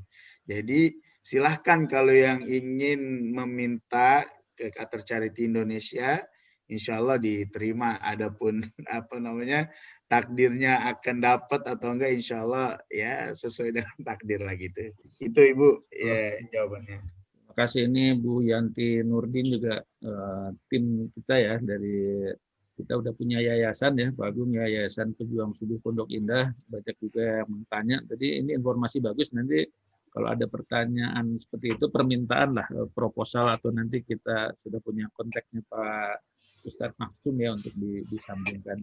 Insya Allah, insya Allah. Terima kasih. Ini di chat juga ada pertanyaan lagi ke Pak Ali Murtado ya, dari Ibu Ustadz, kalau di masjid, mau nanya saja, kalau di masjid di Qatar ada protokol kesehatan Ustadz masih dilakukan? Oh iya Pak. Jadi di sini itu di masjid masih, walaupun sekarang sebenarnya Qatar itu kalau kita keluar itu udah kayak nggak ada corona ya, karena progresnya sekarang ini udah lebih baik ya, udah lebih sedikit gitu. Jadi sekarang udah orang itu udah apa ya, kayak nggak ada gitu.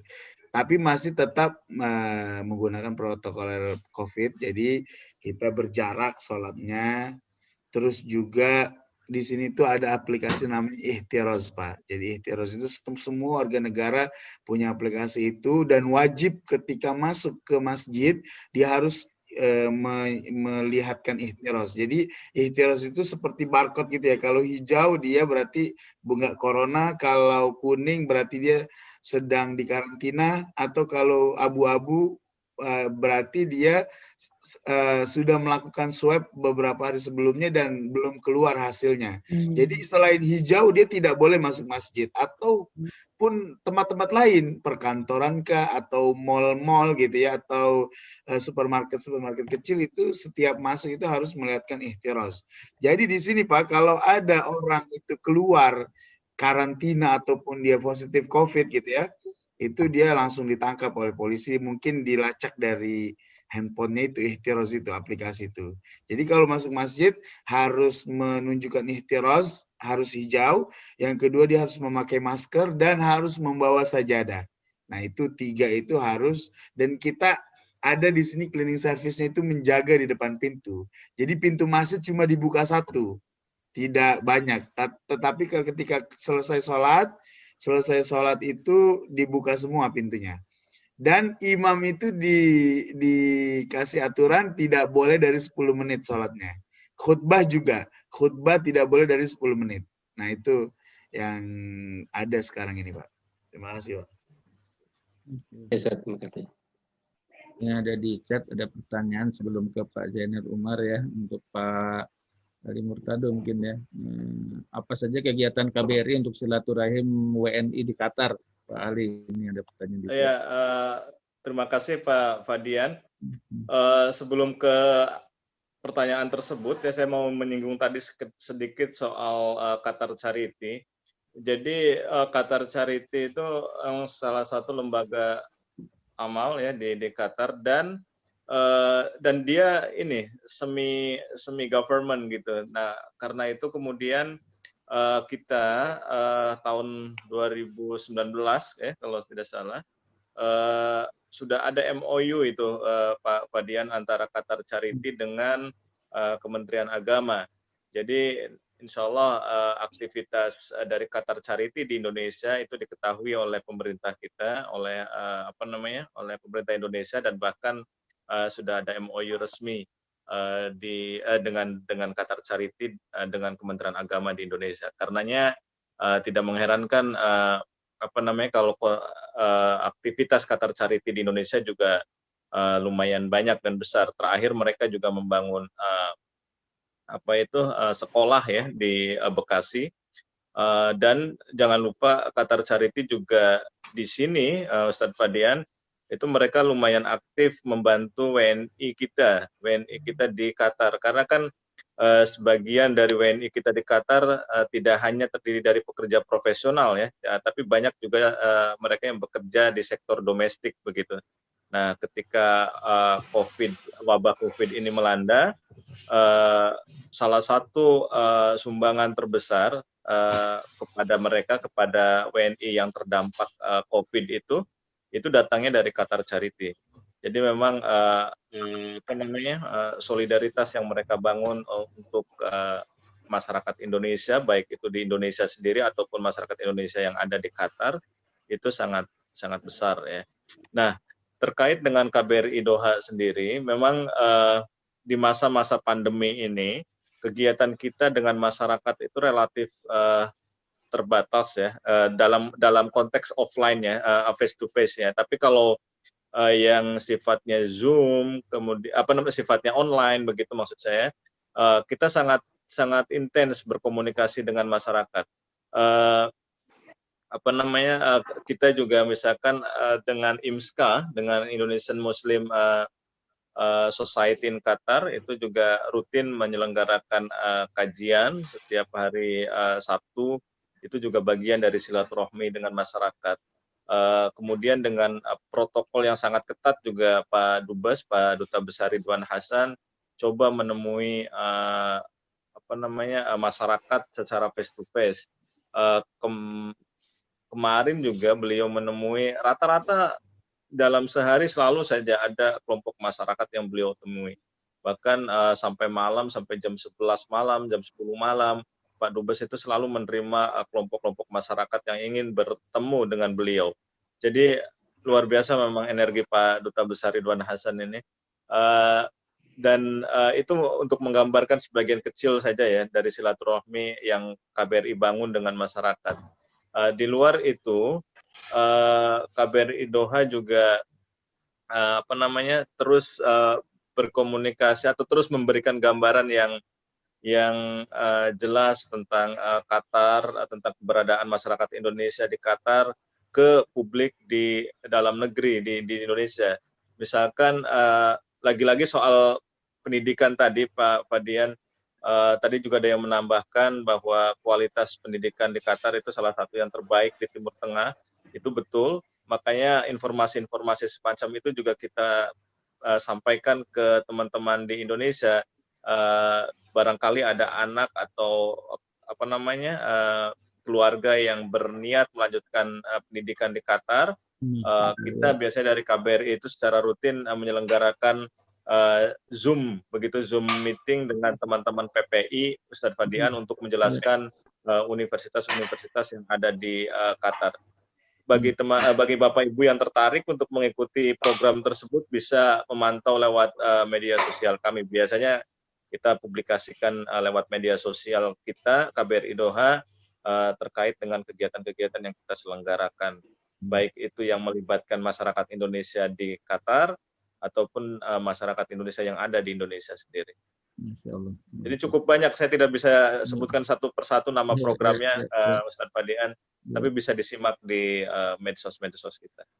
Baik, ini informasi yang bagus karena kita juga ini Zoom meeting ini kita juga bersama-sama dengan mahasiswa. Beberapa bulan yang lalu kita ke New Zealand.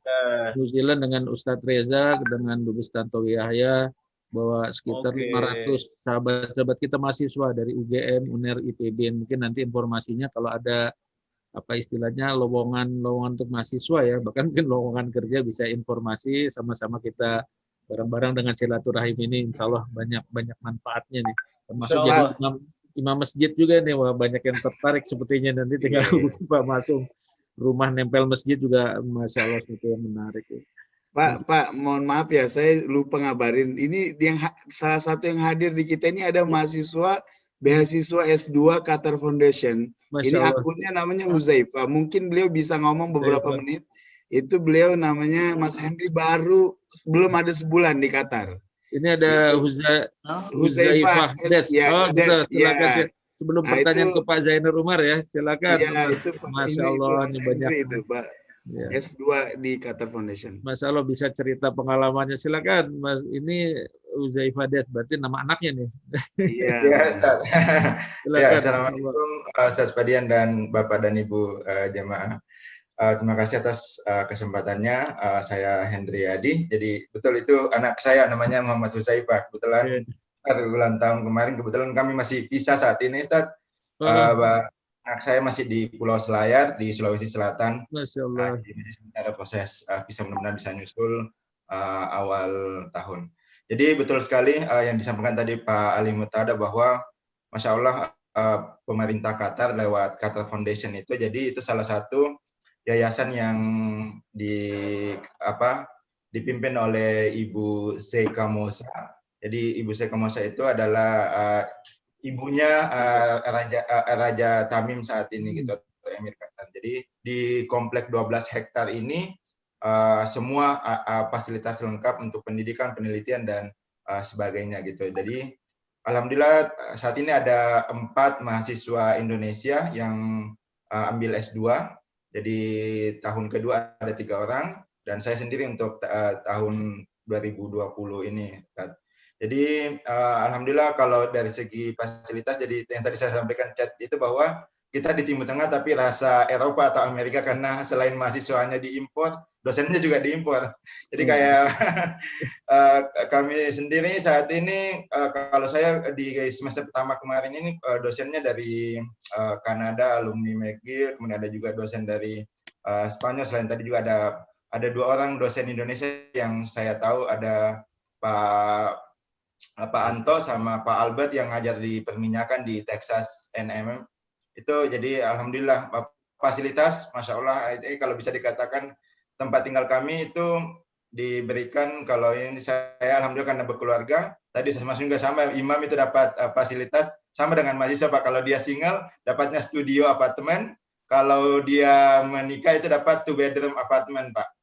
Jadi kemudian ya alhamdulillah dengan sama kita juga sering main olahraga bareng, jadi semua fasilitas olahraga, renang, tenis meja, apapun, itu dengan satu kartu mahasiswa itu bisa akses semuanya dengan free gitu. Jadi alhamdulillah kami dari PPI, peserta pelajar Indonesia yang ada di sini, ya kami dengan senang hati juga ke depannya Pak, apa yang kita bisa kolaborasi, intinya adalah bagaimana semakin banyak mahasiswa Indonesia baik yang saat ini akan lulus SMA, mau melanjutkan S1, ataupun yang akan S1 mau S2, atau mau S2 ke S3 itu, alhamdulillah di Qatar Foundation ini, di Education City ini lengkap Pak, mulai dari S1 sampai S3. Jadi terima kasih, mudah-mudahan kami juga masih bisa membawa nama Indonesia dengan baik di sini. Mungkin itu sedikit tambahan dari kami. Insya Allah dengan informasi di PPI Qatar akan lebih banyak lagi. Sekian Ustaz. Terima kasih informasinya. Jadi kita punya sahabat-sahabat baru ya di Qatar ya, sahabat-sahabat lama yang baru ketemu lah kira-kira seperti itu. Ini sekarang jam di sini jam 8.33, sahabat-sahabat di sana sholat subuh, azan berapa menit lagi? Azan 12 menit lagi kira-kira. Ya, 12 menit lagi ya. Ini ada mungkin satu pertanyaan terakhir ya. Ini Pak Zainur Umar live akan bertanya. Silakan Pak, sudah saya unmute.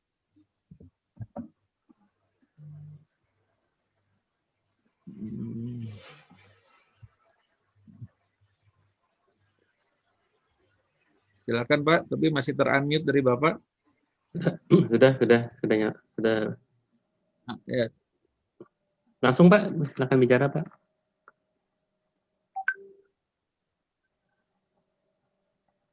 Oh, signal kayaknya itu. Ya, mohon maaf suaranya Pak Zaini belum masuk, Pak Zaini.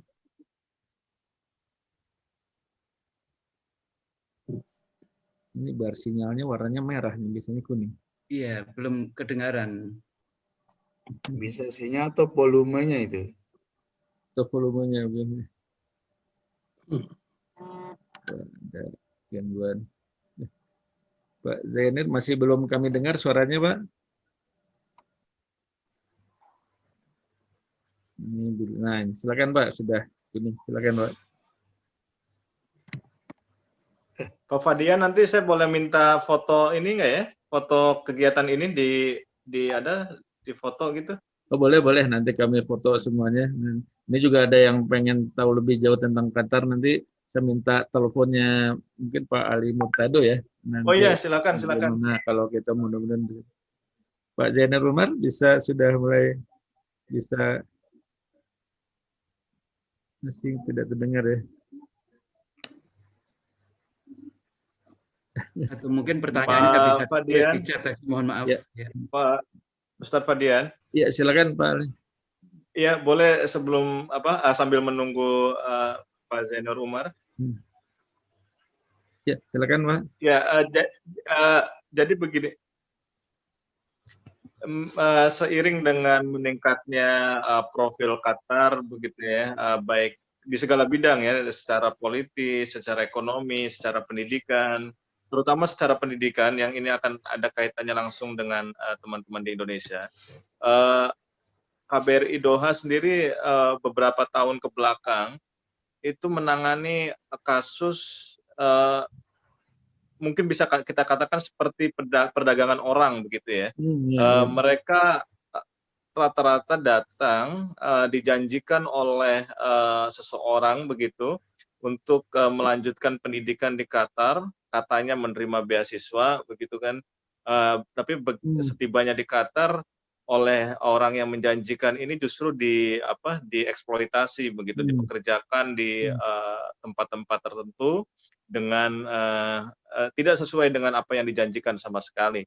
Nah, jadi saya hanya ingin memesankan ketika misalkan teman-teman di Indonesia ingin mencari beasiswa di Qatar atau melanjutkan pendidikan di Qatar, tolong itu lakukan melalui atau dari sumber-sumber resmi.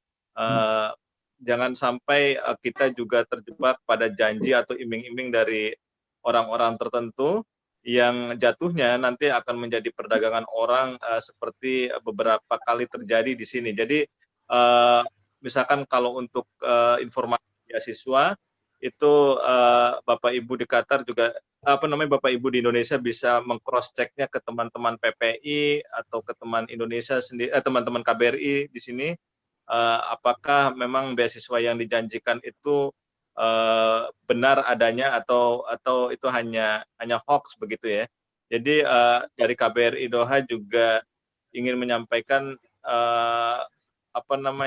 kita tetap harus membangun kehati-hatian bahwa Qatar itu maju, bagus fasilitasnya, itu sukar dibantah dan memang begitu adanya. Tapi sayangnya dengan kemajuan yang ada saja orang-orang yang tidak bertanggung jawab memanfaatkan itu dengan menjanjikan hal-hal yang yang sama sekali tidak bisa dipertanggungjawabkan begitu ke teman-teman, terutama adik-adik yang masih SMA ya, SMA, kemudian pesantren, beberapa santri juga ada yang tertipu gitu. Jadi saya kira kita harus bangun awareness atau kesadaran, kewaspadaan yang sama. Jadi please kalau misalkan kita menerima email atau menerima WhatsApp atau apapun tentang janji memberikan beasiswa dan sebagainya, itu juga harus di cross check ke orang-orang yang memang punya orang-orang yang kredibel untuk itu. Misalkan di cross check ke KBRI atau ke teman-teman PPI. Jadi itu Pak Fadian, saya kira dari KBRI juga harus menyampaikan hal-hal itu supaya itu tidak terulang terjadi di kemudian hari.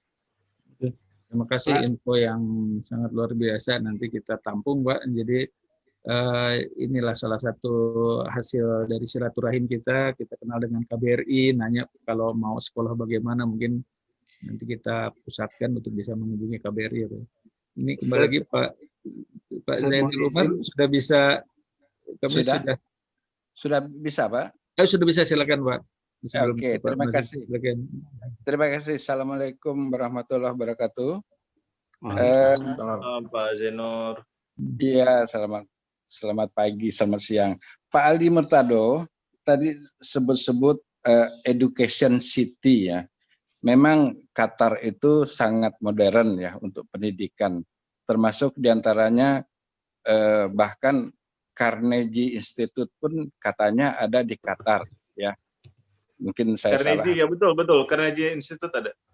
Ya, berarti cukup modern. Carnegie itu terutama untuk untuk entrepreneurship ya, dari Dale Carnegie itu dulunya. Pertanyaannya adalah karena pendidikan di Qatar ini berarti sangat modern ya, mungkin lebih ke barat ya. Nah, orang Indonesia mau ke Timur Tengah itu mau belajar Islam ya, pelajaran Islam. Nah, berapa banyak atau bagaimana pendidikan di Qatar ini untuk kadar Islamnya dibandingkan dengan Kairo atau Al-Azhar atau yang lain-lainnya. Jadi pertanyaannya, Pak, berapa antusias mahasiswa Indonesia melalui yang diketahui KBRI yang belajar agama loh Pak ya, bukan belajar ilmu barat ya. Ilmu barat bisa di barat atau Eropa. Tapi tadi Pak Henry pun menyatakan bahwa kami serasa di Eropa sama Amerika. Nah itu pernyataan-pernyataan yang cukup menggelitik Pak ya. Terima kasih Pak Ali Murtado. Pak Ali, maaf Pak Ali Murtado. Silakan Ustaz. Silakan. Ini saya dikit lagi mau subuh, cuma saya mau bantu jawab, kayaknya ada info penting juga gitu kan. Iya. Nah, pertama tadi belum disampaikan bahwa tadi beasiswa yang disebutkan kan mahasiswa S2 gitu kan ya. Ya kemarin kita sudah datang dengan Pak Ali. Ya. Di sini juga ada beasiswa untuk SMP dan SMA. Jadi kalau di pesantren itu, kalau di Indonesia pesantren, dan kalau dari Indonesia sekarang ada 6 ya Pak Ali ya, ada 6 siswa Indonesia dan mereka itu di sini dikasih 12 Ustaz, ada 12 ya. 12 benar 12. Dan mereka di sini dapat beasiswa juga dan mendapatkan uang saku juga untuk siswa SMP dan SMA. Dan sedikit saya menjawab sebelum saya mau berangkat ke masjid ini, pertanyaan dari Pak Zaini tadi. Di sini bagaimana mahasiswa Indonesia yang belajar agama dari 4 ya atau beberapa siswa sebenarnya sebelumnya ini tahun-tahun sebelumnya, karena saya memang setiap tahun akrab dengan mahasiswa Indonesia dan Mas Henry juga. Sebelumnya itu justru mahasiswa di sini itu banyak dari Hamad bin Khalifah yang beliau itu jurusannya usul fikih, jurusan Al-Quran. Jadi maksudnya tadi rasa Eropa dan Amerika, ada di sini mahasiswa yang belajarnya agama tapi fasilitas yang didapatkan itu bukan kayak di pesantren gitu Pak. Jadi fasilitas yang didapatkan itu ya tadi seperti Eropa dan Amerika, tapi belajarnya tetap sesuai dengan skillnya dia, sesuai dengan jurusannya. Jadi ada jurusan usul fiqh, terus ada jurusan tafsir, ada jurusan juga Islam sosial gitu ya, atau dakwah gitu ya. Jadi di sini banyak juga. Bahkan ada salah satu imam, teman saya satu periode dengan saya, Ustadz Abdurrahman Fakih, beliau salah satu mahasiswa di Qatar University. Jadi kalau tadi Mas Henry, Akhi Henry di Qatar Foundation, ada juga Qatar University, beliau jurusan fikih. Gitu Pak. Saya mau izin ini, sebelumnya saya mau ke masjid. Kalau ada salah, mohon maaf. Terima kasih Ustaz, terima kasih banyak Ustaz. Jazakallahu khair. Terima kasih. Mungkin pertanyaan terakhir ya, untuk kita teman-teman di Qatar mau sholat subuh, kita nggak mau menunda sholat subuhnya gitu. Pak Fadian, mungkin nanti bisa juga diorganize acara yang serupa. Kalau misalkan banyak tadi pertanyaan soal beasiswa, soal pendidikan bisa juga teman-teman di Pondok Indah mengorganize yang tema spesifik soal pendidikan atau beasiswa Qatar. Saya kira teman-teman di Qatar sini akan sangat senang ya bisa membantu kalau misalkan ada meeting khusus soal itu. Baik, mungkin Pak Agung ya nanti mengkoordinir ya acara, kita punya business series, ada family series nih nanti education series. Mungkin ada education series atau apa. Ya, terima kasih Pak. Jadi pertanyaan Pak Zainul Umar belum terjawab, udah terjawab Pak ya? Kalau tadi sempat disinggung juga sebenarnya oleh Ustadz Maksum. Kalau jumlah pastinya memang kalau di total ya masih banyak yang mengambil studi ilmu umum di sini ketimbang studi ilmu agama. Kalau kita potret mahasiswa Indonesia yang belajar di Qatar, paling tidak mereka yang menerima beasiswa ya, itu kebanyakan mereka mengambilnya studi-studi ilmu-ilmu umum. Walaupun ada juga yang mengambil misalkan kayak Islamic Studies tadi, tapi saya kira seiring berjalannya waktu itu akan semakin banyak juga yang mengambil studi di bidang keagamaan. Dan tadi juga sempat disampaikan oleh Ustadz Maksum, di sini juga pemerintah Qatar itu membuka beasiswa untuk teman-teman SMP bahkan Ustadz Fadian, SMP dan SMA melalui apa yang mereka sebut di sini namanya Ma'had Dini ya. Ada Ma'had Dini, ada sekitar 12 orang dan itu Ma'had Dini ini banyak banyak kurikulum agamanya. Jadi tadi kalau misalkan disebut soal seberapa besar keinginan masyarakat mahasiswa atau siswa Indonesia belajar agama, ya dengan mereka memilih bersekolah di Ma'had ini sebenarnya keinginan mereka untuk mempelajari agama di Qatar ini juga lumayan besar, cukup besar. Nah, ada 12 orang siswa Indonesia yang sekolah di Ma'had ini melalui jalur beasiswa. Nah, saya kira itu ya secara umum. Beberapa teman juga ada yang belajar di Hamad bin Khalifa University, itu rata-rata memang Islamic Studies di sana. Kemudian di Qatar University juga ada yang Islamic Studies. Dan kalau di universitas-universitas seperti Carnegie, Northwestern Uni atau Texas gitu ya, itu rata-rata memang ilmu umum di sana. Dan di situ kan tidak dipersyaratkan untuk menguasai bahasa Arab ya. Jadi mungkin itu juga kendala dari teman-teman siswa atau mahasiswa Indonesia yang ingin sekolah di Qatar. Kalau mereka mau mengambil Islamic Studies, mereka dipersyaratkan bahasa Arab. Sementara kalau misalkan mereka mau mengambil studi non-Islamic Studies atau non-Arabic Literature, begitu ya, itu mereka tidak dipersyaratkan bahasa Arab. Jadi